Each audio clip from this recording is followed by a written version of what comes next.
Hello student मैं आरिफुल हक और আজি আমি কৰিম ক্লাস 10 ৰ বিজ্ঞানৰ চেপ্টাৰ 5 টো মৌলৰ পৰ্যায়বৃত্ত শ্ৰেণী বিভাজন চেপ্টাৰৰ নাম কি মৌলৰ পৰ্যায়বৃত্ত শ্ৰেণী বিভাজন ঠিক আছে এতিয়া চোৱা আমাৰ আজি বৰ্তমান কিমানটা মৌল আছে 118টা মৌল আছে হয়নে 118টা মৌল আছে কিন্তু আৰম্ভণিতে বা 1800 চনত আমাৰ 118টা মৌল নাছিলে কিমানটা আছিল 30টা আছিল পিছে এইবোৰ মৌলৰ শ্ৰেণী বিভাজন শ্ৰেণী বিভাজন মানে কি শ্ৰেণী বিভাজন কিয় কৰা হল এইবোৰক এখন তালিকাবদ্ধ কৰা হল ধৰ্মৰ ভিত্তিত হয়নে ধৰ্মৰ ভিত্তিত ইহঁতক তালিকাবদ্ধ কৰা হল আৰু এইবোৰৰ ধৰ্মবোৰ যাতে আমি ভালদৰে অধ্যয়ন কৰিব পাৰো সেইকাৰণে ইহঁতক কি কৰা হল তালিকাবদ্ধ কৰা হল বা শ্ৰেণী বিভাজন কৰা হল ধৰ্ম মানে কি হ'ব পাৰে যে মৌলটোৰ যোগ্যতা হ'ব পাৰে মৌলটোৰ তোমাৰ ধাতু নে অধাতু মৌলটো তোমাৰ ধাতু কল্পনে এনেকুৱা এইবোৰ হৈছে তোমাৰ এইবোৰ কি হৈছে তোমাৰ এইবোৰ হৈছে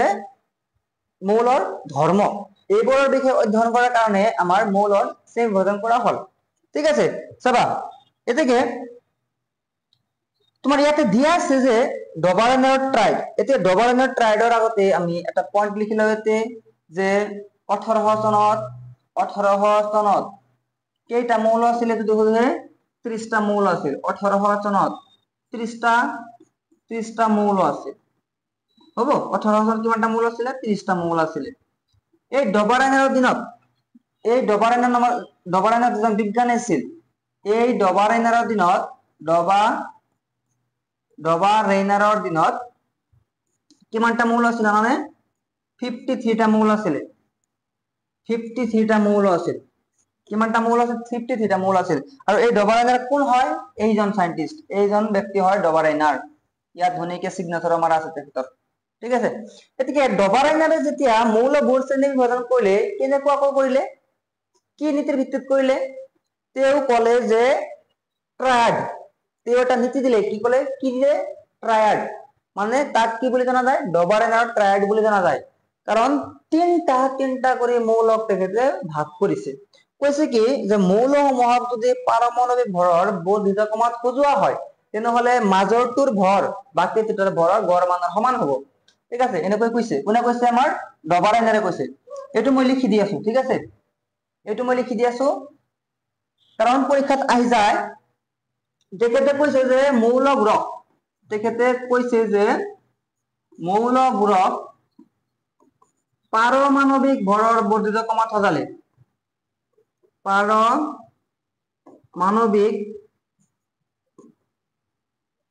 পাৰমাণৱিক ভৰৰ বৰ্ধিত ক্ৰমত সজালে পাৰমাণৱিক ভৰৰ বৰ্ধিত ক্ৰমত সজালে মাজৰটোৰ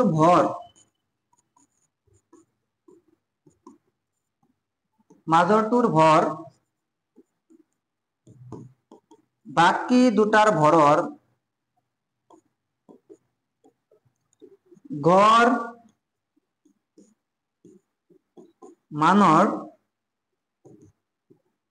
সমান হয় এই উক্তিটো এই নীতিটো কোনে দিছে ডবাৰেনাৰে দিছে এটো কোনে দিছে ডবাৰেনাৰে দিছে অৰ্থাৎ চোৱা কৈছে কি যে তিনটা মৌল যদি ভাগ কৰা হয় এই তিনটা মৌলৰ মাজত যদি ভৰ হ'ব বাকি দুটা ভৰৰ গড় মান সমান হ'ব গড় মান মানে কি ধৰা তোমাৰ তিনিজন সাপোজ ধৰা দুইজনে মানুহ আছে এজন তাতে 10 টকা এজন তাতে 20 টকা তাহলে গড় বা এভারেজত কিমান টকা আছে দেখো তেওঁৰ ওচৰত 15 টাকা কৰি আছে সেম টু সেম ইয়াতে হয় ডবাৰেনাৰে মুঠ 9টা মৌল মাত্ৰ শ্ৰেণী বিভাজন কৰিব পাৰিছিল কেইটা 9টা হলে তাহলে কেইটা ট্ৰাইড হৈ গল অনলি 3টা হৈ গল কাৰণ তিনটা কৰি মৌল 9টা মৌল শ্ৰেণী বিভাজন কৰিছিল বা 3টা ট্ৰাইড চিনাক্ত কৰিছিল আৰু সেইবোৰ কি হয় ইয়াত চোৱা ধুনীয়াকৈ দি আছে যে ডবাৰেনাৰ ট্ৰাইড এটা ট্ৰাইড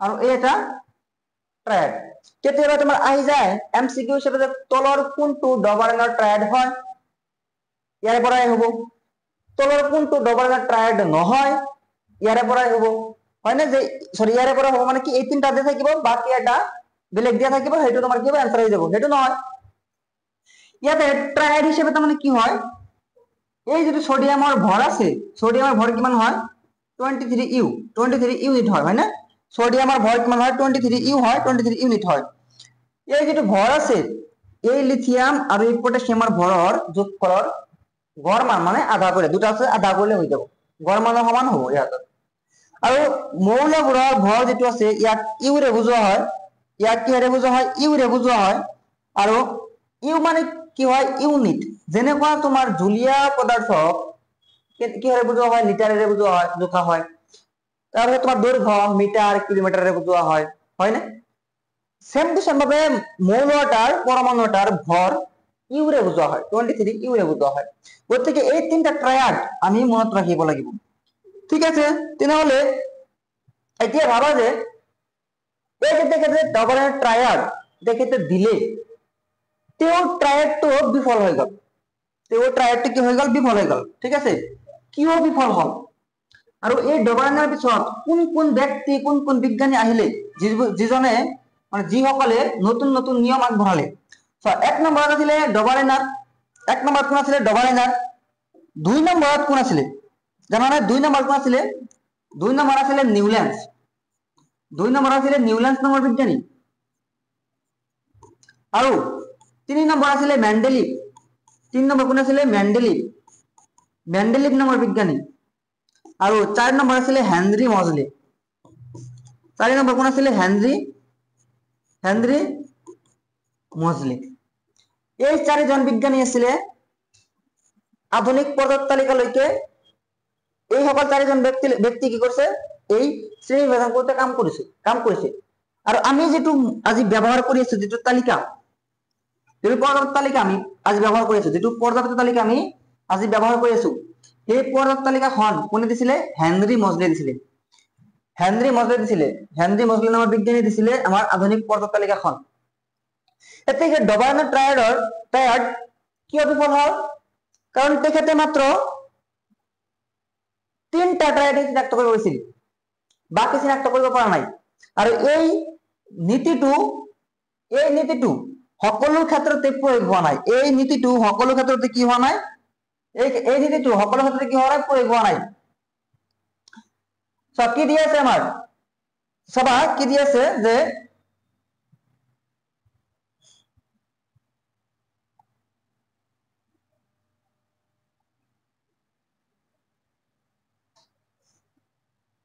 এই ডবাৰেনাৰ ট্ৰায়াডৰ সীমাবদ্ধতা এই ডবাৰেনাৰ ট্ৰায়াডৰ সীমাবদ্ধতা যে কিয় তেখেতৰ ট্ৰায়াডটো বিফল হল এক নম্বৰ সব পইণ্ট বৰ্তি থকা সকলো মৌলৰ শ্ৰেণী বিভাজন হোৱা নাছিল যিকেইটা মৌল আছিলে ডবাৰেনাৰ দিনত কিমানটা মৌল আছিলে 53টা মৌল আছিলে কিন্তু প্ৰতিটো মৌলৰে শ্ৰেণী বিভাজন হোৱা নাই এই ত্ৰিমৌল শ্ৰেণী বিভাজন সকলো ক্ষেত্ৰতে প্ৰয়োগ হোৱা নাছিল যিকেইটা মৌল আছিল তাৰ প্ৰতিটো ক্ষেত্ৰতে এই শ্ৰেণী বিভাজনটো কি হোৱা নাই প্ৰয়োগ হোৱা নাই হয়নে মাত্ৰ 9টা মৌল বা 3টা ট্ৰায়াড চিনাক্ত কৰিব আছিল তেতিয়াহ'লে বাকিবোৰৰ ক্ষেত্ৰত কি হ'ব বাকিবোৰ কোন নীতিত বিভাজন কৰিব যাৰ কাৰণে তেখেতৰ নিয়মটো ফেল হৈ গল তাৰ ডবাৰেনাৰ ট্ৰায়াডটো ফেল হৈ গল বুজিছা ডবাৰেনাৰ ট্ৰায়াডটো কি হৈ গল ফেল হৈ গল মই কৈছো অলৰেডি চোৱা লেখা আছে যে ডবাৰেনাৰৰ সময়ত কেৱল 53টা মৌল আৱিষ্কাৰ হৈছিল ডবাৰেনাৰৰ সময়ত কেৱল 53টা মৌল আৱিষ্কাৰ হৈছিল এতিয়া চাবা এই যিবিলাক কথা আমি লিখিছো এবিলাক ধুনিয়াকে আমাৰ মেইন কিতাপৰ পৰা লেখা আছে জৰে তৰে পৰা নোটছ বিলাক লিখিলে ভাল নহয় এনসাৰ বিলাক আমি মেইন কিতাপৰ পৰা লিখিব লাগে ঠিক আছে আমি মেইন কিতাপৰ পৰা লিখিব লাগে যেখন আমাৰ বুক আছে এতিয়া চোৱা এই যে আমি বাৰে বাৰে কৈ আছো যে পৰমাণু মৌলসমূহৰ ভৰৰ বৰ্ধিত ক্ৰমত সজালে পাৰমাণবিক ভৰৰ বৰ্ধিত ক্ৰমত সজালে এই পাৰমাণবিক ভৰ তাৰ কিমান হয় এইকেইটা কথা আমি জানিব লাগিব এতিয়া চোৱা পাৰমাণবিক ভৰ ম্যাক্সিমাম মৌলৰে পাৰমাণবিক ভৰ কি হয় ইয়াৰ পাৰমাণবিক সংখ্যাৰ ডাবল হয় এতিয়া পাৰমাণবিক সংখ্যা মানে কি পাৰমাণবিক সংখ্যা মানে হৈছে যে মৌলটো কেই নম্বৰত আছে এটা আমি কেনেকৈ বুজিম যে পাৰমাণবিক সংখ্যা মানে হৈছে একচুয়ালি যে মৌলটোৰ বা পৰমাণুটোৰ কেন্দ্ৰত যি কেইটা প্ৰটন আছে ক্লাছ 9 আছে ন এনেকা কয় যে ইয়াতে তোমাৰ ধনাত্মক আধাৰ মানে নিউক্লিয়াছ ই কেন্দ্ৰ ইয়াৰ চাৰিওফালে কক্ষপথত ইলেকট্ৰনবোৰ ঘূৰি থাকে, ইয়াৰ চাৰিওফালে কক্ষপথত ইলেকট্ৰনবোৰ ঘূৰি থাকে আৰু এই কেন্দ্ৰত কি থাকে প্ৰটন থাকে আৰু প্ৰটনৰ আধান কি হয় ধনাত্মক হয় আৰু এই কক্ষপথবোৰত ইলেকট্ৰনবোৰ ঘূৰি থাকে আৰু ইলেকট্ৰনবোৰৰ আধান কি হয় ঋণাত্মক। এই প্ৰটনে ধনাত্মক আধানযুক্ত কণাসমূহে এই ইলেকট্ৰনসমূহক নিজৰ ফালে আকৰ্ষণ কৰি থাকে, এইবিলাক কোন ক্লাছত পাইছা, এইবিলাক তুমি পাইছা 9ত, হয় না? এইবিলাক কোন ক্লাছত পাইছা আমি 9ত পাইছো। এতিয়া চোৱা আমি কৈছো যে পাৰমাণবিক ভৰ কিছুমান আমাৰ মনত ৰাখিব লাগিব, কাৰণ কিছুমানৰ ব্যতিক্ৰম আছে, মানে মেক্সিমাম মানে তোমাৰ কি পাৰমাণবিক সংখ্যা ডাবল হৈ যায় পাৰমাণবিক ভৰ, মেক্সিমাম কি হয় পাৰমাণবিক সংখ্যা ডাবল হৈ যায় পাৰমাণবিক ভৰ, কিন্তু কিছুমানৰ ব্যতিক্ৰম আছে, সেইবিলাক আমাৰ মুখস্থ কৰিলে হৈ যাব। এটা হাইড্ৰোজেন যেনেকুৱা 1, ইয়াতে কিমান আছে 1, ঠিকই আছে, আৰু তোমাৰ হিলিয়ামৰ 2, ইয়াতে কিমান 4, ঠিকই আছে। কিন্তু এটা কথা লক্ষ্য কৰা যে এই যে তোমাৰ ইয়াতে ফ্লোরিন আছে, এই ফ্লোরিনে কি হয় 9 হয়, কিন্তু পারমাণবিক সংখ্যা 9 হয়, কিন্তু ইয়াৰ পাৰমাণবিক ভৰ 19 হয়ে গেছে। তাহলে এইটো মনত ৰাখিব লাগিব। সোডিয়ামটো বেশি ইম্পৰ্টেন্ট হয়, সোডিয়াম আছে তোমাৰ কি নম্বৰত 11 নম্বৰত, কিন্তু ইয়াৰ পাৰমাণবিক সংখ্যা হ'ব লাগিছে 22, ইয়াৰ পারমাণবিক সংখ্যা হ'ব লাগিছে 22, ইয়াতে কিমান হৈছে 23 হৈছে, হয় না? এটা কিমান হৈছে 23 হৈছে। ইয়াতে ক্লোরিন কিমান নম্বৰ আছে 17 নম্বৰ, হয় না? 17 নম্বৰ, কিন্তু ইয়াৰ পাৰমাণবিক সংখ্যা কিমান, পাৰমাণবিক ভৰ কিমান হ'ব লাগিছিল ইয়াৰ পাৰমাণবিক ভৰ কিমান হ'ব লাগিছিল, পাৰমাণবিক ভৰ হ'ব লাগিছিল ইয়াৰ তোমাৰ 34, কিন্তু ইয়াতে কিমান আছে 35.5 হৈছে, কিমান হৈছে 35.5 হৈ গৈছে, হয় না? ইয়াতে কিমান হৈছে 35.5 হৈ গৈছে, ঠিক আছে। আৰু চা পটাছিয়াম 19 নম্বৰ হ'ব লাগিছে 38, হৈছে কিমান 39, আৰু ইয়াতে ক্যালসিয়াম 20 নম্বৰ হৈছে কিমান 40। বাকিবোৰ ঠিক আছে, কিন্তু যেকেইটাৰ আমাৰ ঠিক নাই, যেকেইটা আমাৰ ব্যতিক্ৰম আছে, পাৰমাণবিক সংখ্যা ডাবল নহয়, সেইকেইটা আমাৰ মনত ৰাখিব লাগিব, হ'ব? হা, নেক্সট আমাৰ এজন বিজ্ঞানী আহিব, তেখেতৰ আইডিয়া লৈ, তেখেতৰ নীতি লৈ, তেখেতৰ নিয়ম লৈ, তেখেতৰ আইডিয়া লৈ কোন আহিব? নিউল্যান্স। কোন আহিব? নিউল্যান্স। আৰু নিউল্যান্সৰ যেটো নিয়ম আছিল এইটো কি দিছে, তেওঁ অষ্টসূত্ৰ বুলি নাম দিছে। নিউল্যান্সৰ নিয়মক কি নাম দিছে? অষ্টসূত্ৰ নাম দিছে, কাৰণ ডবাৰেনাৰে 3টা কৰি মৌল ভাগ কৰিছিলে, কিন্তু নিউল্যান্সে 8টা কৰি মৌল ভাগ কৰিছিলে, কেইটা কৰি 8টা কৰি, যাৰ কাৰণে ইয়াৰ নাম হৈছে নিউল্যান্সৰ অষ্টসূত্ৰ, যাৰ কাৰণে ইয়াৰ নাম হৈছে কি নিউল্যান্সৰ অষ্টসূত্ৰ। কৈছে কি তোমাৰ মৌলসমূহক সিহঁতৰ পাৰমাণবিক ভৰৰ বৰ্ধিতকমত সজালে, বৰ্ধিতকম মানে কি কমৰ পৰা বেছি, প্ৰতিটো অষ্টম মৌলৰ ধৰ্ম প্ৰথমটো মৌলৰ সৈতে কি হয়, অৰ্থাৎ তুমি যদি মৌলসমূহক পাৰমাণবিক ভৰৰ বৰ্ধিতকমত মানে কমটো তাৰপিছত বেছি, তাৰপিছত অলপ বেছি, তাৰপিছত বেছি এনেকৈ ভাগ কৰা, প্ৰথমটো যেটো ধৰ্ম হ'ব 8 নম্বৰ মৌলৰ ধৰ্মটো কি হ'ব তোমাৰ সেম হৈ যাব। আকৌ কৈছে ধৰ্ম মানে কি হ'ব পাৰে, যৌতিক হ'ব পাৰে, ধাতু নে অধাতু এইবিলাক হ'ব পাৰে, বা ধাতু কল্পনে এইবিলাক হ'ব পাৰে, হয় নে? এতিয়া মই কৈছো যে নিউল্যান্সৰ দিনত 56টা মৌল আৱিষ্কাৰ হৈছিল। নিউল্যান্সৰ দিনত কেইটা মৌল আৱিষ্কাৰ হৈছিল? নিউল্যান্সৰ দিনত কেইটা মৌল আৱিষ্কাৰ হৈছিল? 56টা মৌল আৱিষ্কাৰ হৈছিল। নিউল্যান্সৰ দিনত 56টা মৌল আৱিষ্কাৰ হৈছিল। ডবাৰেনাৰ দিনত কিমানটা মৌল আৱিষ্কাৰ হৈছিল? ডবাৰেনাৰ দিনত 53টা মৌল আৱিষ্কাৰ হৈছিল, হয় নে?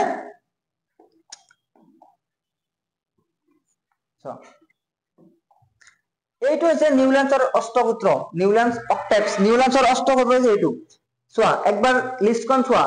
আৰু নিউল্যান্সে কি কৰিছিল জানা? নিউল্যান্সে কি কৰিছিল? নিউল্যান্সে কৰিছিল যে আমাৰ ভাৰতৰ যেটো সংগীতৰ সুৰ আছে, ভাৰতৰ যেটো সংগীতৰ সুৰ আছে, কোনটো আছে সা ৰে গা মা পা ধা নি সা, তেখেতে এইটো ইউজ কৰিছে, এতে লেখা চোৱা সা ৰে গা মা পা ধা নি, এগেইন আহি যোৱা সা, এনেকৈ কি কৰিছে, তাৰ মানে কৈছে যে মৌলসমূহক মই ভাগ কৰিম এনেকৈ যে প্ৰথমটো যেটো মৌল হ'ব ইয়াৰ পৰা সা, সাৰ পিছত আকৌ যে সা আহিব না, সেইটো ধৰ্ম সেম হৈ যাব। 1 নম্বৰ 2 3 4 5 6 7 8, অৰ্থাৎ তেখেতৰ মতে, কাৰ মতে? নিউল্যান্সৰ মতে এই হাইড্ৰোজেন আৰু এই ফ্লোৰিনৰ ধৰ্ম কি হ'ব? এই ফ্লোৰিনৰ ধৰ্ম কি হ'ব? সেম হৈ যাব, ঠিক আছে। এতিয়া মই যদি কওঁ যে ইয়াৰ পৰা আৰম্ভ কৰিছো, বৰণৰ পৰা আৰম্ভ কৰিছো 1 2 3 4 5 6 7 8, অৰ্থাৎ এই বৰণ আৰু এই এলুমিনিয়ামৰ ধৰ্ম কি হৈ যাব তোমাৰ সেম। কোনে কৈছে? নিউল্যান্সে কৈছে। ইয়াৰ পৰা স্টাৰ্ট কৰিলে আহি 8 নম্বৰ মৌল কি হ'ব? এইটো হয় না এইটো হ'ব ইয়াৰ ধৰ্ম সেম হৈ যাব তো বঢ়িয়াটো আছিল ধুনীয়া আছিল কিন্তু তেখেতৰ পিছত আকৌ আকৌ মেন্ডেলিভ কিয় আহিব লগা হ'ল নিউল্যান্ডছৰ পিছত আকৌ কোন আহিব লগা হ'ল মেন্ডেলিভ কিয় আহিব লগা হ'ল কাৰণ কাৰণ এইটো লক্ষ্য কৰাচোন সকলো ক্ষেত্ৰত এইটো এইটো এইটো সকলো ক্ষেত্ৰত এটা এটাকৈ মৌল স্থান আছে কিন্তু ইয়াতে কবাল্ট আৰু নিকেল হয় না ইয়াতে এই দুটাক একেলগে স্থান দিছে এই দুটাক একেলগে স্থান দিছে সকলো জায়গাতে এটা এটা করে মৌল স্থান দিছে কিন্তু এই দুটা জায়গাতে দুটা দুটা করে মৌল স্থান দিছে তার মানে এইটো তোমার কি হয়ে গেল ব্যতিক্রম হয়ে গেল না ভুল হয়ে গেল না মানুহে যিমানে ভাল কাম নকৰক কিয় বুঝছানে সেইটো মানুহৰ ভাল লাগক বা নালাগক বা সেইটো কথা কক বা নকক যদি কোনো এটা ভুল করে দিয়ে তেনেহলে সেইটো মানুহৰ চকুত লাগি যায় তেখেতে এই ভুলটো কৰি দিলে আৰু এইটো মানুহৰ চকুত লাগি গল যে নহয় এইটোতো ভুল আছে এইটো ভুল আছে ইমান কেটা মৌলক তেওঁ সজাইছিল যদিও ইয়াৰ মৌলক ইয়াৰ লিষ্টটোত কেৱল এই যে ক্যালসিয়াম আছে আজি আমাৰ কেই নম্বৰ মৌল ই 20 নম্বৰ মৌল হয় না এই ক্যালসিয়ামলৈকে প্ৰযোজ্য আছিল ইয়াৰ নিয়মটো তাৰে পিছত এই যিবিলাক মৌল আছে এই মৌলবোৰৰ ক্ষেত্ৰত ইহতৰ লগত এই ধৰ্মটোৰ মিল নাই এই ধৰ্মবিলাকৰ কি নাই মিল নাই আৰু ইয়াৰ উপৰিও এই কবাল্ট আৰু নিকেল যে আছে এই কবাল্ট আৰু নিকেলৰ এই ক্লোৰিন এই ফ্লোৰিন এই হাইড্ৰোজেনৰ মিল নাই এই হাইড্ৰোজেনৰ কি নাই মিল নাই ধৰ্মৰ কোনো মিল নাই কিন্তু মিল কাৰ আছে Fe এই আইৰনৰ মিল আছে কাৰ লগত এই কবাল্ট আৰু নিকেলৰ লগত তেনেহলে এই কবাল্ট আৰু নিকেলক আইৰনৰ লগত ৰাখিব লাগিছিল কিন্তু ৰাখা নাই বেলেগ বেলেগ জায়গাত ৰাখিছে এইবিলাক কি হৈছে তেখেতৰ তালিকাৰ ভুল এইবিলাক কি হৈছে তেখেতৰ তালিকাৰ ভুল হৈছে সেই কাৰণে তেওঁৰ তালিকাখন বিফল হল এতিয়া কাৰণ এতিয়া তোমাৰ আহিব পাৰে যে নিউল্যান্ডছৰ পৰ্যাপ্ত তালিকাৰ দুটা সীমাবদ্ধতা দুটা বিফলতা দুটা আখুৱা লিখা আহিব পাৰে চাবা নিউল্যান্ডছৰ অষ্টসূত্ৰৰ সীমাবদ্ধতা নিউল্যান্ডছৰ অষ্টসূত্ৰৰ কি সীমাবদ্ধতা আৰু সীমাবদ্ধতা বা তুমি আখুৱা বুলি ক'ব পাৰা যদি ভিডিওটো তোমাৰ স্লো হৈছে 1.5x 1.5x চাব পাৰা আখুৱা বা সীমাবদ্ধতা বা আখুৱা বা বিফলতা মই যেটা কথা কৈছো সেইকাৰণে লেখা আছে নিউল্যান্ডছৰ অষ্টসূত্ৰটো কেৱল ক্যালসিয়াম মৌললৈকে প্ৰযোজ্য আছিল নিউল্যান্ডছৰ অষ্টসূত্ৰটো কেৱল ক্যালসিয়াম মৌললৈকে প্ৰযোজ্য আছিল এই ক্যালসিয়াম মৌললৈকে কি আছিল প্ৰযোজ্য হোৱা দেখা গৈছিল নিউল্যান্ডছে ওকে আৰু এটা কথা চোৱা এটো মই ক'বলৈ পাহৰিছো হা নিউল্যান্ডছে প্ৰকৃতিত কেৱল 56টা মৌল থকা বুলিহে জানিছিল আৰু ভৱিষ্যতে অধিক মৌল আৱিষ্কাৰ নহব বুলি ধৰিছিল কিন্তু পৰৱৰ্তী কালত অনেক নতুন মৌল আৱিষ্কাৰ হোৱাত এইবোৰৰ ধৰ্মবোৰ অষ্টসূত্ৰৰ লগত খাপ খোৱা এতিয়া চোৱা নিউল্যান্ডছে কি কৰিলে তেখেতে কৈ দিলে যে ভৱিষ্যতে আৰু কোনো মৌল আৱিষ্কাৰ নহয় তেওঁ ভাবিব লাগিছিল যে ডবাইনৰ দিনত যদি 53টা মৌল আছে তেখেতৰ দিনত যদি 56টা মৌল আছে তেনেহলে ভৱিষ্যতে নিশ্চয় আৰু মৌল আৱিষ্কাৰ হ'ব কিন্তু তেওঁ কৈ দিলে নহয় আৰু ভৱিষ্যতে কোনো মৌল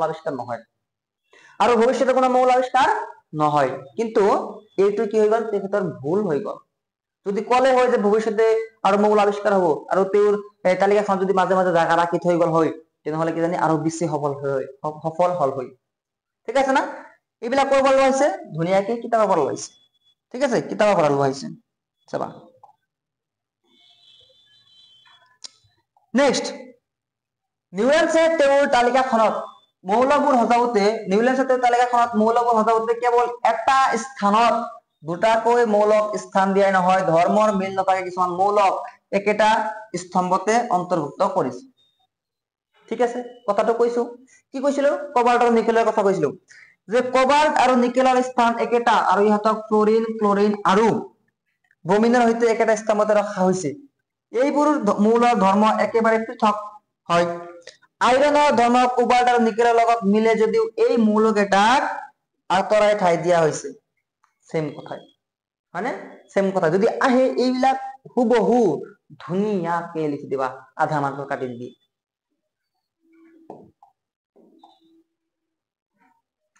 নেক্সট কোন আহিলে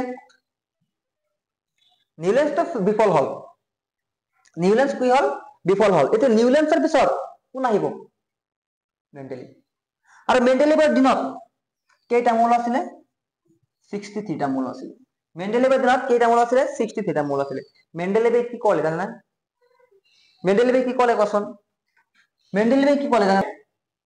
মেন্ডেলিভে ক'লে যে মৌলবোৰৰ ধৰ্মবোৰ মানে মেন্ডেলিভক পাৰমাণবিক ভৰৰ বৈদ্যুতিক মান সজালে মৌলবোৰৰ ধৰ্মবোৰ সিহঁতৰ পাৰমাণবিক ভৰৰ পৰ্যায়ক্ৰমে সলনি হ'ব। পাৰমাণবিক ভৰৰ পৰ্যায়ক্ৰমে সলনি হ'ব। তেওঁৰ জীৱনৰ আটাইতকৈ ডাঙৰ ভুল এটা ৱৰ্ড কোনটো জানানে? পাৰমাণবিক ভৰ। তেওঁ যদি ক'লে হয় যে ধৰ্মবোৰ পাৰমাণবিক সংখ্যাৰ পৰ্যায়ক্ৰমে সলনি হ'ব, তেখেতে সফল। তেখেতে কি ক'লে? পাৰমাণবিক ভৰৰ পৰ্যায়ক্ৰমে সলনি হ'ব। পাৰমাণবিক ভৰৰ পৰ্যায়ক্ৰমে সলনি হ'ব। কোনে ক'লে? মেন্ডেলিভে ক'লে। কোনে ক'লে? মেন্ডেলিভে ক'লে। কিন্তু পিছত এটা ৱৰ্ড চেঞ্জ কৰি দিয়াৰ কাৰণে আমি আজি আমাৰ মডাৰ্ণ পিৰিয়ডিক টেবুল অৰ্থাৎ আধুনিক পৰ্যায় তালিকাখন পাইছো। বুজি পাইছা কথাটো? মৌলবোৰৰ ধৰ্মবোৰ সিহঁতৰ পাৰমাণবিক ভৰৰ পৰ্যায়ক্ৰমে সলনি হয়। এইটো কোনে ক'লে? মেন্ডেলিভে ক'লে। এতিয়া চাম মেন্ডেলিভৰ পৰ্যায় তালিকাত থকা থিয় স্তম্ভবোৰক বৰ্গ বোলে আৰু পথালি শাৰীবোৰক কি বোলে? পিৰিয়ড বোলে, মানে পৰ্যায় বোলে। সেম টু সেম আজি আমাৰ যেটো ব্যৱহাৰ কৰি আছো সেইমতে হল, হয়নে? সেইমতে যে স্তম্ভবোৰক এনেকুৱা চিধা চিধা লাইন যে আছে এইবিলাক কোৱা হয় বৰ্গ, আৰু এনেকৈ পথালি যে লাইন আছে সেইবিলাক কোৱা হয় কি কোৱা হয়? সেইবিলাক কোৱা হয় শাৰী। সেইবিলাক কি কোৱা হয়? শাৰী। চাবা এইটো হৈছে নিউলেন্সৰ, এইটো হৈছে মেন্ডেলিভৰ। নিউলেন্স কওঁতে কওঁতে নিউলেন্স আহি যায়, হয়নে? এতিয়া মেন্ডেলিভ আহি গৈছে আমাৰ। মেন্ডেলিভৰ পৰ্যায় তালিকা এতিয়া চোৱা আমি গণনা কৰো। মেন্ডেলিভৰ পৰ্যায় তালিকাখনত 1 2 3 4 5 6 7 8 টোটেল 8টা বৰ্গ আছিল। কেইটা আছিলে? 8টা বৰ্গ আছিলে। আৰু 1 2 3 4 5 6 আৰু 6টা কি আছিলে? পৰ্যায় আছিল। 6টা কি আছিলে? পৰ্যায় আছিল। আহি যাব পাৰে যে মেন্ডেলিভৰ পৰ্যায় তালিকাখনত কেইটা বৰ্গ আছিলে? 8টা বৰ্গ আছিলে, 6টা বৰ্গ আছিল, হয়নে? এইটো চাই লওক। এইবিলাক হৈছে মেন্ডেলিভৰ, এইটো হৈছে মেন্ডেলিভৰ পৰ্যায় তালিকা। এইটো চাওক কিছুমান খালী জাগা ৰাখি দিছে, ইয়াতে কিছুমান খালী জাগা ৰাখি দিছে, আৰু ইহঁতৰ ভৰক, এই ভৰক কি কৰিছে? তোমাৰ বৰ্ধিত পথ সজাইছে। 6 9 10 12 14 15 18, হয়নে? 22 24 29। এটা কথা লক্ষ্য কৰিছানে? তেখেতে ধুনীয়া এটা কাম কৰিছে যে খালী জাগা ৰাখি দিছে। তাৰমানে ইয়াতে কিজানি এনেকুৱা ভাবিছে তেখেতে যে ভৱিষ্যতে কোনো বেলেগ মৌল আৱিষ্কাৰ হ'ব পাৰে, সেইবিলাক মই ইয়াতে জাগা দিম। আৰু এটা কথা মই এইবাৰ লক্ষ্য কৰা, তুমি মই এটা কথা কৈ দিওঁ যে এই যে পাৰমাণবিক ভৰা বৈদ্যুতিক মান সজাইছে, ইয়াতে চোৱা 9 10 কিমান বাঢ়িছে? 1 বাঢ়িছে। 10 ৰ পৰা 12 কিমান বাঢ়িছে? 2 বাঢ়িছে, হয়নে? 2 বাঢ়িছে। 12 ৰ পৰা 14 কি বাঢ়িছে? 2 বাঢ়িছে। 14 ৰ পৰা 15 কিমান বাঢ়িছে? 1 বাঢ়িছে। ইয়াতে কিমান বাঢ়িছে? 3 বাঢ়িছে। এই যে বৃদ্ধি যে হৈছে, এই বৃদ্ধিবিলাক কিন্তু খুব সম্ভৱে ঘটা নাই, মানে সিৰিয়ালি, মানে সমান হোৱা নাই। আৰু 1 হৈছে, ইয়াতে 1 হ'ব লাগিছিল, ইয়াতে 1 হ'ব লাগিছিল। এতিয়া তেখেতে যে কৈছে যে ভৱিষ্যতে আৰু বেলেগ মৌল আৱিষ্কাৰ হ'ব, কিন্তু ইয়াৰ ভিতৰত, ইয়াৰ মাজত কেইটা মৌল থাকিব সেইটো কোৱা নাই, মানে সেইটো ক'ব পৰা নাই। সেইটো কি ক'ব পৰা নাই? ক'ব পৰা নাই। আৰু যেতিয়া তোমাৰ এই মেন্ডেলিভে যেতিয়া পৰ্যায় তালিকাখন বনালে, তেতিয়া এই মৌলবোৰৰ অক্সাইড, এই মৌলবোৰৰ কি অক্সাইড আৰু হাইড্ৰক্সাইডৰ ওপৰত গুৰুত্ব দিছিল। হাইড্ৰক্সাইডৰ ওপৰত গুৰুত্ব দিছিল। হাইড্ৰক্সাইড মানে কি? OH, হয়নে? আৰু অক্সাইড মানে কি? O। অক্সিজেন যদি কাৰোবাৰ লগত লগ লাগে তেতিয়া তাক অক্সাইড বুলি কোৱা হয়। যেনে Na2O sodium oxide, MgO magnesium oxide. Chlorine যদি কাৰোবাৰ লগত লগ লাগে তাক কোৱা হয় chloride. Suppose MgCl2 magnesium chloride, NaCl sodium chloride বুঝছা অক্সাইড কি হ'ব যদি অক্সিজেন কাৰ্বনৰ লগত লগ লাগে কাৰ লগত লগ লাগিব ধাতুৰ লগত লগ লাগিব কাৰণ অক্সিজেন কি হয় অধাতু হয় গেছও আছে হয় না O2 থাকিলে গেছ হয় O2 যদি থাকে গেছ হয় এতিয়া চাবা এতে এইটো চোৱা R2O আৰৰ জায়গাত কি আছে তোমাৰ কোন এটা মৌল বহিব আৰৰ জায়গাত কি বহিব কোন এটা মৌল বহিব RO R2O3 RO2 R2O5 RO3 R2O7 RO4 এগুলা কি অক্সাইড হয় না এগুলা কি অক্সাইড চোৱা নেক্সট কৈছে যে মেন্ডেলিভে পদাৰ্থ তালিকাখন তৈয়াৰ কৰতে মানি চলা নীতিসমূহ কি নীতি মানি চলিছিল মেন্ডেলিভে মৌলসমূহক সিহঁতৰ পাৰমাণবিক ভৰৰ বৈধ কথা দিছিল এটাতো সঁচা কথা কম ইয়াতে অলপ বেশি ইয়াতে অলপ বেশি ইয়াতে অলপ বেশি ইয়াতে অলপ বেশি এনেকুৱা হতাইছিল কোনে মেন্ডেলিভে মৌলসমূহক সিহঁতৰ পাৰমাণবিক ভৰৰ বৈধ কথা দিছিল বঢ়িয়া মৌলসমূহ গঠন কৰা হাইড্ৰক্সাইড আৰু মৌলসমূহে গঠন কৰা হাইড্ৰক্সাইড আৰু অক্সাইডবোৰৰ গুণগত বৈশিষ্ট্যৰ আধাৰত মৌলবোৰৰ শ্ৰেণী বিভাজন কৰোঁতে বিশেষ গুৰুত্ব প্ৰদান কৰিছিল অক্সাইডৰ ওপৰত বেছি গুৰুত্ব দিছিল বুঝছা যে মানে শ্ৰেণী বিভাজন কৰতে কি কৰছে মৌলবোৰৰ অক্সাইড যে Na2O ই কি অক্সাইড হয় না magnesium oxide MgO magnesium oxide এই অক্সাইডবোৰৰ ওপৰত বেছি গুৰুত্ব দিছিল এই দুটা কি হয় নীতি কাৰ মেন্ডেলিভৰ নীতি যে মেন্ডেলিভে এই দুটা নীতি ব্যৱহাৰ কৰিছিলে তেওঁৰ পৰ্যাবৃত্ত তালিকাখন বনাওতে এটা কিতাবত আছে কোশ্চেনটো ঠিক আছে যে মেন্ডেলিভে তেওঁৰ পদাৰ্থ তালিকাখন তৈয়াৰ কৰতে মানে চলা নীতিসমূহ লিখা আহিব পাৰে কি মাত্ৰা আহিব পাৰে কোৱাচোন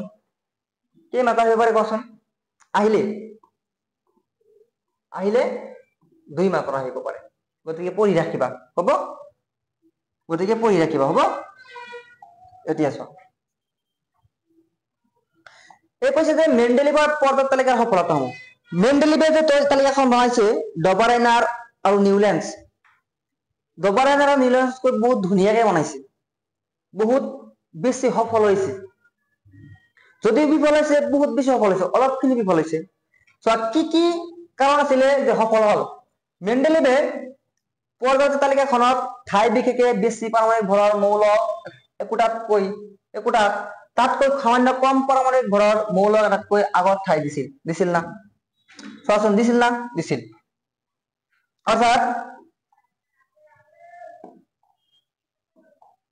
অৰ্থাৎ তুমি চাবা কৈছে অলৰেডি যে ইয়াতে তোমাৰ কম পাৰমাণবিক ভৰ তাতকৈ অলপ বেশি এনেকৈ স্থান দিছে খালি জায়গাও ৰাখি দিছে ধুনীয়াকে খালি জায়গাও ৰাখি দিছে ঠিক আছে না খালি জায়গাও ৰাখি দিছে তাৰপিছত চোৱা উদাহৰণ তোমাৰ নিদিলে হৈ যাব উদাহৰণটো নিদিলে হৈ যাব ঠিক আছে মেন্ডেলিভে তেওঁৰ তালিকাখনত কিছুমান খালি ঠাই এৰি গৈছিল আটাইতকৈ ভাল কাম কৰিছে মেন্ডেলিভে তেওঁৰ তালিকাখনত কিছুমান খালি ঠাই এৰি গৈছিল এই খালি ঠাইবোৰত সেই সময়ত আৱিষ্কাৰ নোহোৱা কিছুমান মৌলৰ অৱস্থিতি দেখি মেন্ডেলিভে ভৱিষ্যৎবাণী কৰিছিল বঢ়িয়া কথা কৈছে হয় না যে খালি জায়গাবোৰ যে এৰি গৈছে তাতে কৈছে কি যে মেন্ডেলিভে কৈছে কি যে ভৱিষ্যতে আৰু বেলেগ মৌল আৱিষ্কাৰ হ'ব পাৰে আৰু সেই যদি যেতিয়া তোমাৰ এই মৌলবোৰ আৱিষ্কাৰ হ'ব তেতিয়া এই খালি জায়গাত স্থান দিম স্থান দিম ঠিক আছে ওকে এতিয়া চোৱা একোটা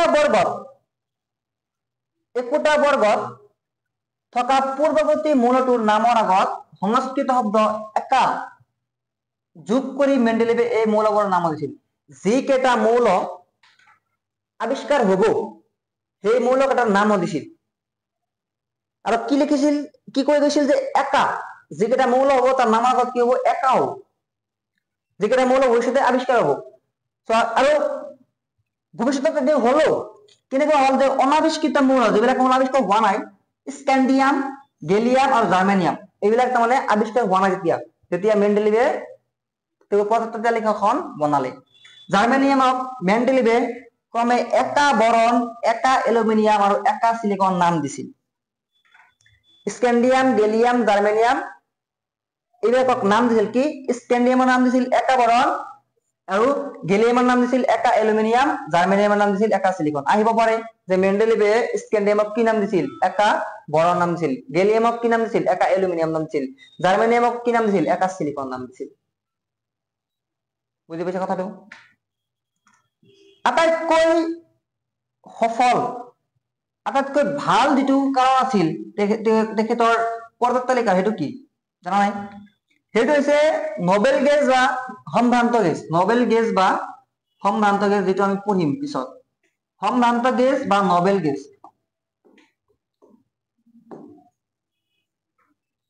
যে তোমাক কৈছে কি যে সম্ভ্ৰান্ত গেছ কোনবোৰ হ'ব পাৰে জানা নাই? যাৰ বহি কক্ষত 8টা ইলেক্ট্ৰন আছে। নিয়ন, আৰ্গন এইবিলাক, আৰু এইবিলাক 18 বৰ্গ মৌল হয়। আজি যেটো আমি পৰ্বত তালিকাখন চাই আছো, এই পৰ্বত তালিকাৰ 18 নম্বৰ মৌল, 18 নম্বৰ বৰ্গৰ মৌল একদম লাষ্টত 18 নম্বৰ বৰ্গৰ মৌল হয়। এই সম্ভ্ৰান্ত গেছবোৰ অতিশয় নিষ্ক্ৰিয়, মানে কি কাৰো লগত বিক্ৰিয়া নকৰে। কিয় বিক্ৰিয়া কৰিব? শেষত 8টা ইলেক্ট্ৰন আছে। ধৰা হল 2.2,8 লাষ্টত কি আছে? 8টা আছে। ইয়াত ইলেক্ট্ৰনৰ প্ৰয়োজন নাই, নাছে। কাৰোবাৰ পৰা লোৱাৰ প্ৰয়োজন নাই, কাৰোবাক দিয়াৰ প্ৰয়োজন নাই, গতিকে ই নিষ্ক্ৰিয় হৈ যাব। ইয়াৰ কাৰ্য কৰাৰ প্ৰয়োজন নাই কোনো, অতিশয় নিষ্ক্ৰিয়। আৰু আমাৰ বায়ুমণ্ডলত এইবোৰ নিশ্চয় কম মাত্ৰাত থাকে বাবে এইবোৰ আৱিষ্কৃত হওঁতে বহু পলম হৈছিল। তাৰমানে এইবোৰ বহুত দেৰিকৈ আৱিষ্কাৰ হৈছে। যেতিয়া এইবোৰ আৱিষ্কৃত হল, তেতিয়া ইহঁতক তালিকাখনত ইতিপূৰ্বে থকা ক্ৰমৰ কোনো হাল সলনি নকৰাকৈ এটা নতুন ভাগত সংস্থাপিত কৰিব পৰা গ'ল। অৰ্থাৎ যি তালিকা আছিলে সেই তালিকাত কোনো চেঞ্জ কৰা নাই, আগতে যিকেইটা মৌল আছে থাকক, একেবাৰে লাষ্টত এই নিষ্ক্ৰিয় মৌলবোৰক স্থান দিলে। একেবাৰে লাষ্ট এইটো তালিকা আছিলে, এই তালিকা আছিলে, এই তালিকাত একেবাৰে লাষ্টত এই সম্ভ্ৰান্ত গেছবোৰক স্থান দিলে। এইবিলাক কাম কোনে কৰিছে? মেন্ডেলিভে কৰিছে। ঠিক আছে, এইবিলাক কাম কোনে কৰিছে? মেন্ডেলিভে কৰিছে। এতিয়া কথা হৈছে যে চোৱা, তেখেতে যদি ভুল নকৰিলে হয়, তেখেতৰ তালিকাত যদি ভুল নাই, তেনেহলে আমাৰ আজি মডাৰ্ণ পিৰিয়ডিক টেবুল বা আধুনিক পৰ্বত তালিকা নাপালো হয়। কিবা না কিবা এটা ভুল কৰিছে। কি ভুল কৰিছে চাবা, যে মেন্ডেলিভৰ পৰ্বত শ্ৰেণী বিভাজনৰ সীমাবদ্ধতা বা আখুৱা বা বিফলতা। মেন্ডেলিভে সঠিকভাৱে হাইড্ৰজেনৰ স্থান নিৰূপণ কৰিব পৰা নাছিল। হাইড্ৰজেন হৈছে 1 নম্বৰত। এই হাইড্ৰজেনৰ কাৰণেই তেওঁ জাগা দিব পৰা নাই। বাকীবোৰ বঢ়িয়াকে দিছে, ভৱিষ্যৎবাণী কৰিছে যে বেলেগ বেলেগ মৌল আৱিষ্কাৰ হ'ব, খালি জাগাও ৰাখি গৈছে।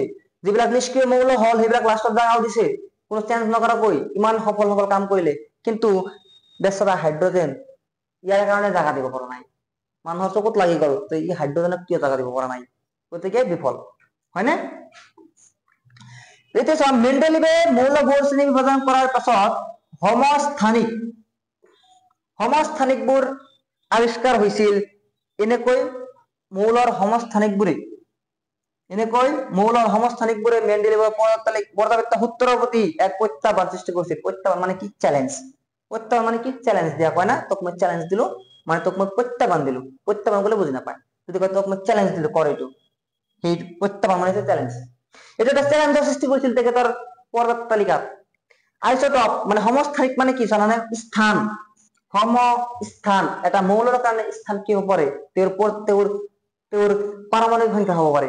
অৰ্থাৎ যিবিলাক মৌলৰ পাৰমাণবিক সংখ্যা সেম হয়, পাৰমাণবিক ভৰ বেলেগ বেলেগ হয়, সেইবিলাকক কি বুলি কোৱা হয়? সমস্থানিক বুলি কোৱা হয়। ক্লৰিন কি নম্বৰ মৌল? 17 নম্বৰ মৌল। ইয়াৰ ভৰ কিমান? 35.5 বা 35, হয়নে?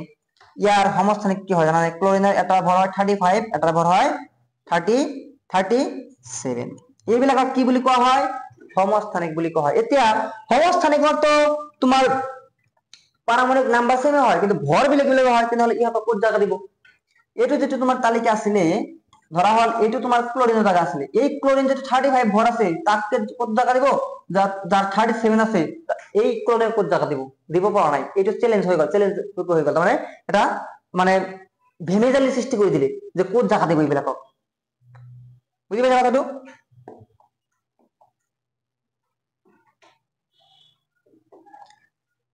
এটা মৌলৰ পৰা পাছৰটো মৌললৈ যাওঁতে পাৰমাণৱিক ভৰৰ বৃদ্ধি সুষমভাৱে হোৱা নাই। সুষমভাৱে মানে কি সমান সমান, ইয়াৰ পৰা এক গৈছে আৰু এক গৈছে আৰু এক গৈছে আৰু এক গৈছে, ইয়াক কোৱা সুষমভাৱে। কিন্তু যদি এটা ঘৰ 1 বাঢ়িছে, আনটো ঘৰ 5 বাঢ়িছে, আনটো ঘৰ 2 বাঢ়িছে, এইটো কি হ'ব? সুষম নহয়। এটা মৌলৰ পৰা পাছৰটো মৌললৈ যাওঁতে পাৰমাণৱিক ভৰৰ বৃদ্ধি সুষমভাৱে নঘটে। সেইবাবে দুটা মৌলৰ মাজত কিমানটা মৌল আৱিষ্কাৰ হ'ব পাৰে তাক পূৰ্বানুমান কৰাটো সম্ভৱ হোৱা নাছিল। এতিয়া চাওক, মই কলো ইয়াতে ধৰা 2, ইয়াতে 4, ইয়াতে 9, ইয়াতে 12, ইয়াতে এটা খালি জায়গা আছে, ইয়াতে 18। কৈছে যে ইয়াতে জায়গা আছে, বেলেগ মৌল আৱিষ্কাৰ হ'ব। কেইটা মৌল আৱিষ্কাৰ হ'ব? কাৰণ ইহঁতৰ ভৰটো সেম নহয়। ইয়াতে যদি 2 হয়, 2 হয়, 2 হয়, 2 হয়, ইয়াতে তোমাৰ যদি 4 বেছি আছে, ইয়াতে ধৰা 4 বেছি আছে, ইয়াতে ধৰা 12 আছে, ইয়াতে সকলো জায়গাত তোমাৰ 2 2 কৈ বাঢ়িছে, 2 8, ইয়াতে ধৰা 6 বাঢ়িছে, 2 2 কৈ বাঢ়িছে, তেনেহ'লে ইয়াতে ধৰা 14 আছে, 14 নহয়, মই 16 ধৰিলো। 12 পৰা 14, 14 পৰা 16, মানে 4 বেছি আছে, মানে অৰ্থাৎ ইয়াতে দুটা মৌল আৱিষ্কাৰ হ'ব, আমি ক'ব পাৰো। কিন্তু ইয়াতেতো সেম নহয়তো, ইয়াতেতো কি নহয়? সেম নহয়, পাৰমাণৱিক ভৰবোৰ সেম ভাৱে বাঢ়া নাই, বৃদ্ধি হোৱা নাই। তেনেহ'লে আমি কেনেকৈ কম যে কেইটা মৌল আৱিষ্কাৰ হ'ব? এইটো এটা বিফলতা হৈ গ'ল। নহ'লে কামখিনি বঢ়িয়া কৰিছিল, কামখিনি বেয়া কৰা নাই, কামখিনি ভালে কৰিছিল। জাষ্ট খালি যদি ক'লে হয় যে ধৰ্মবোৰ পাৰমাণৱিক সংখ্যাৰ পৰ্যায়ক্ৰম সলনি হ'ব, সাকসেস। আমি হেনৰি মজলিৰ কথা যে নপঢ়িলো হয়। কাৰ কথা পঢ়িলো হয়? মেণ্ডেলিভৰ কথা পঢ়িলো হয়। হয়নে? ইয়াৰ পিছত আমাৰ আহিব হেনৰি মজলি, যিজনে আমাৰ আধুনিক পদাৰ্থ তালিকাখন দিছে। আৰু তেওঁৰ তালিকাখন আমি অতি গভীৰভাৱে পঢ়িব লাগিব, য'ৰ পৰা ইম্পৰ্টেণ্ট ভিতৰৰ পৰা কুৱেশ্যন আহি যায়, কনচেপচুৱেল, দিমাগ লগাব লগা কুৱেশ্যন আহি যায়। গতিকে আজিৰ ভিডিঅ'টো মই এইখিনিতে ৰাখিছো, হ'ব? গতিকে আজিৰ কাৰণে থেংক ইউ।